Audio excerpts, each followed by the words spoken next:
Have you ever felt lonely, even in a crowded room? Like you're doing all the things, but something still feels off. Disengaged, worn thin, a little invisible. You're not alone. You're not doing it wrong. You're just ready for something deeper. And what you might be missing is connection. Not just avoiding loneliness, but actively building what fills you up. Because social connection doesn't just make life sweeter, it makes it longer. It protects your body, it lifts your mind, and it calms your nervous system. And today I'm going to show you how to bring more of it in a way that fits your real life. Because this isn't about adding more to your to-do list, it's about finally feeling like yourself again. Find the full transcript and more resources for physician moms at inspiredmommds.com/58.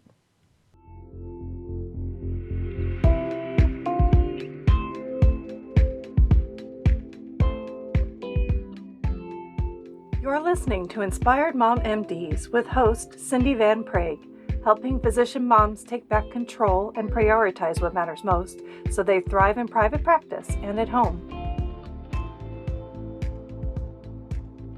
Hi there, and thank you so much for joining me today.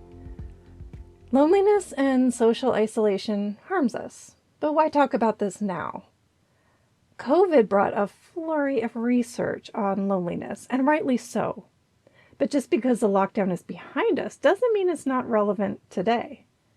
Before the pandemic forced us into literal social isolation, the World Health Organization had already declared loneliness as a major health concern in 2019.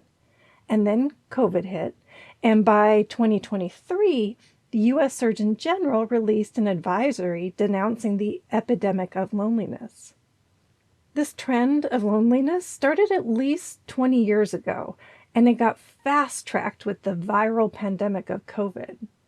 Now, as the data grows and the neuroscience of social connection is unveiled, it's easier to see the big picture. It's easier to connect the dots between how behavior affects health and, most importantly, what to do about it. The WHO's definition of wellness is so relevant to what I personally believed. I'm even toying with the idea of making it into a plaque, or it needs to be like embroidered on a pillow. It states, health is the state of complete physical, mental, and social well-being, and not merely the absence of disease or infirmity. I want it to be a constant reminder to everyone of the importance of tending to the mind, the physical body, and the emotional, social, and spiritual health. Discussions about wellness often focus on nutrition, diet, exercise, and habits. Those are predictable topics. But one topic is missing: loneliness. Many high-achieving women, especially physician moms, experience social isolation and loneliness at a higher rate than many other groups. See if these reasons why resonate with you. First, high achievement leaves less time for connection. There was a 2020 study in the JAMA Network Open that found that over 40% of physicians reported feeling lonely, and women were disproportionately affected. And two, a professional identity can mask loneliness. It's really hard to admit struggle when physicians are often seen as having it all together. Check out episode 57, where I talk about the mask of the perfect Dr. Mom. Here's another reason. Medicine's culture fuels disconnection. It normalizes overwork and the sense that you need to just tough it out on your own. And finally, motherhood adds another level of isolation. There is an in-between experience where there is a distance from work peers and a whole new crowd of mom community that you join. These reasons for isolation can create a perfect storm of professional pressure and emotional labor of becoming a mom and a recurring pattern of loneliness, and that can become chronic. This lack of community is a key factor in burnout. So, strengthening community for Dr. Moms is a vital step in the broad process of managing burnout. It's one piece of the puzzle. And this is why I feel it is so important to talk about today and the next day and the next. Feeling like you belong is a huge boost to your well-being. As an advocate for physician wellness, I feel addressing loneliness and social isolation is crucial. This is a fascinating topic that I honestly didn't think applied to me much because my personality type lends to more isolation by choice. You see, I identify as a sensitive, empathic person that happens to be an introvert, and some may consider those a triple whammy.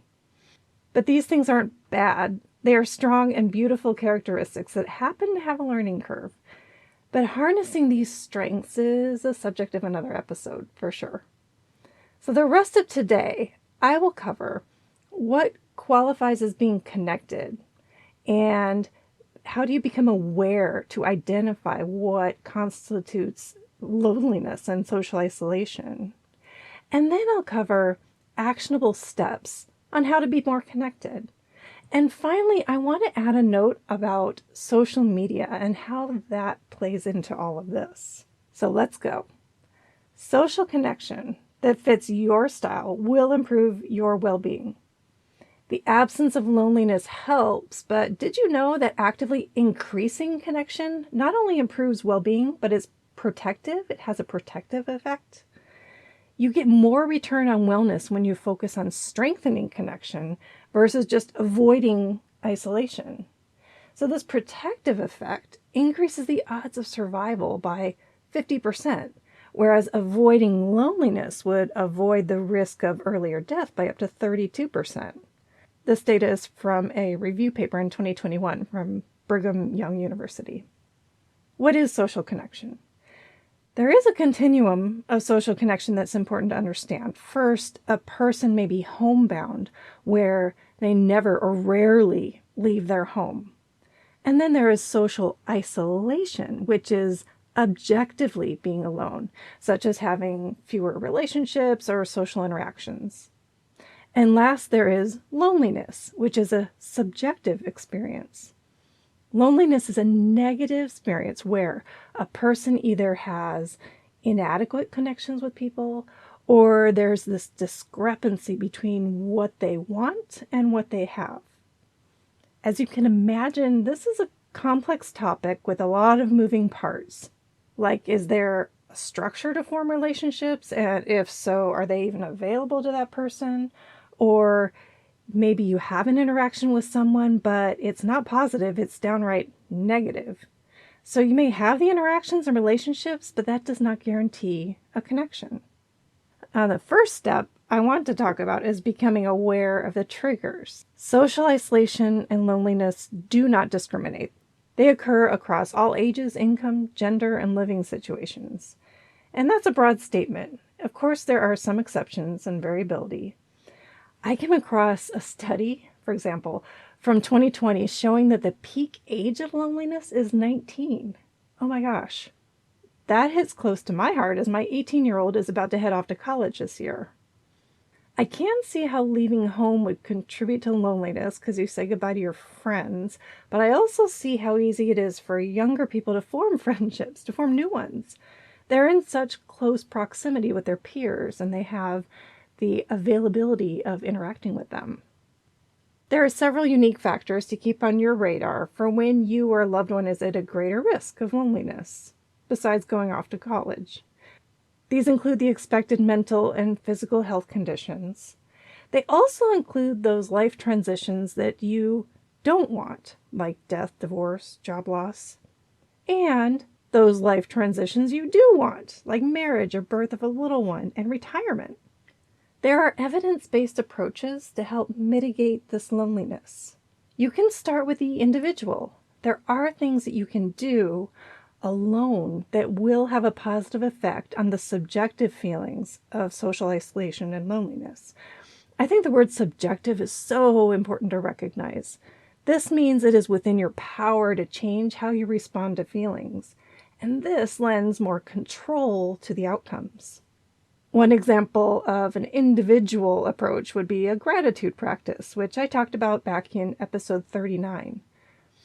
Gratitude shifts your focus from what's missing to what's meaningful. It quietly bridges that gap between loneliness and connection. Mindfulness-based meditation is also so helpful.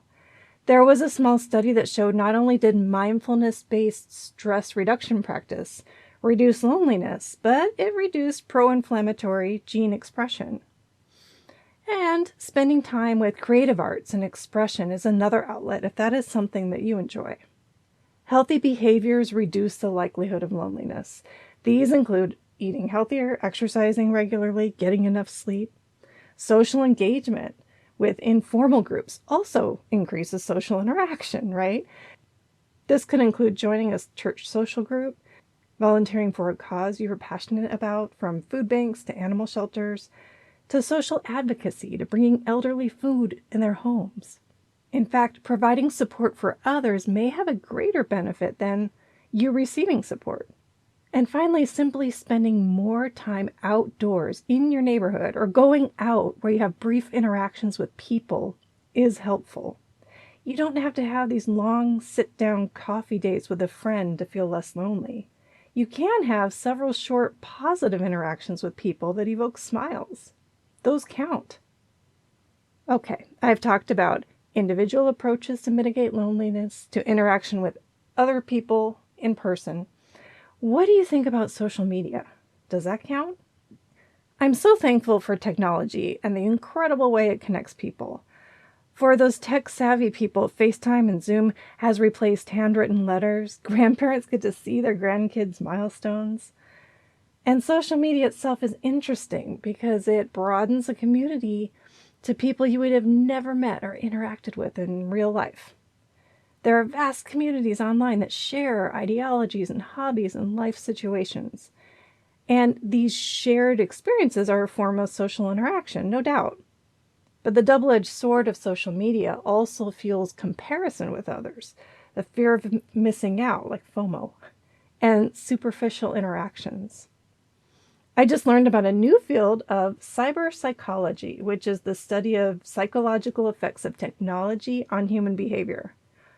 This is so fascinating, and I would love to have an episode on this in the future, on how the relationship with technology and social media affects physician wellness. There was a 2023 meta-analysis from a monthly publication called Cyber Psychology, Behavior, and Social Networking that showed high social media use correlates with increased loneliness, especially among women. That isn't too surprising. And I do acknowledge how the dark side of social media has a dramatic impact on teens and younger kids with cyberbullying. There's internet addiction, device addiction. It's like there is this augmented reality social media lives in when I scroll through all of these curated posts that are screaming success and happiness. It does have a way of reinforcing self-doubt and isolation. But there is a silver lining. Just increasing awareness of your scrolling habits can reduce usage and FOMO. There are ways to pull back and engage more with the positive aspects while not getting sucked into the negatives as much. Today, I encourage you to think about your own social media habits. What are you doing well? And what might you want to curtail? As I've explored in this episode, social connection isn't just a nice to have. It's vital to well-being and even longevity. While avoiding loneliness can protect people, actively building connection is what truly heals and strengthens them from the inside out. The good news? You don't have to overhaul your entire life to feel the difference. You can start with small, intentional steps. Maybe reach out to someone you've lost touch with, a quick message or phone call. Get involved in something bigger than yourself, like a group or a volunteer organization, or just show up somewhere new, shop at a new store tomorrow. And make a space for presence, whether it's a mindful walk in your neighborhood or putting your phone down during dinner. Real connection starts with being present when you are around other people. And remember, these steps aren't just about reducing stress or checking off a wellness box. They're about creating a life that feels full and meaningful and human. You deserve that. What's one way you will strengthen your social connection this week? I would love to hear. Don't forget to join me next week for another dose of support and inspiration. Until then, take care of yourselves and take care of those who matter most. It's time to take control and thrive. And just a quick reminder, This podcast is for informational and educational purposes only and isn't a substitute for medical advice or care. I'm a board-certified physician, but this content isn't connected to my clinical practice, and no doctor-patient relationship is formed here. Please always talk to your own healthcare professional about any mental or physical health concerns.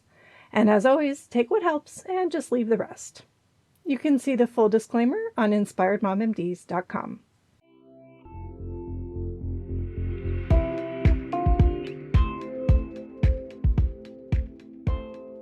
Thank you for tuning in to Inspired Mom MDs. Please share with other physician moms and leave a review if you found value from this podcast.